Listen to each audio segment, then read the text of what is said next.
Boris Becker snubbed his old charge, as he named one of the brightest prospects in tennis. Boris Becker has snubbed Holger Rune months after stepping down as the Danes' coach.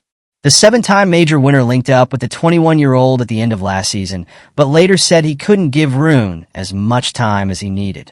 Becker now believes one of Rune's rivals has better prospects, as he named the next player who can join Carlos Alcaraz and Jannik Sinner at the top of the game. Alcaraz and Sinner have set themselves apart from the rest of the pack. The young stars occupy the top two spots in the ADP rankings, and they've split the Grand Slam titles this year. Before they pulled ahead of their colleagues, they were previously tipped to be part of a new Big Three along with Rune. But the Dane has been left behind while the Spaniard and the world #1 forged an exciting new rival. Becker now wants to see a third man step up to become the Rafael Nadal of the group, suggesting that Sinner is the new Djokovic and Alcaraz is the new Federer.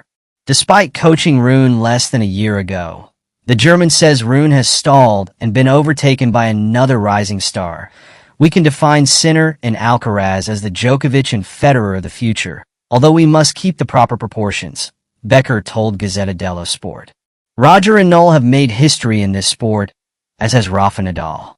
Alcaraz's style of play, in terms of beauty, is more similar to that of the Swiss, although his idol has always been Rafa.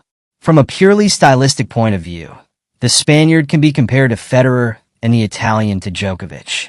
However, we now have another dilemma on the circuit. We need a Nadal to complete the new Big Three and another player to follow the favour. Although Rune had once been put in the same bracket as Alcaraz and Sinner, his old coach believes he has been surpassed by Ben Shelton.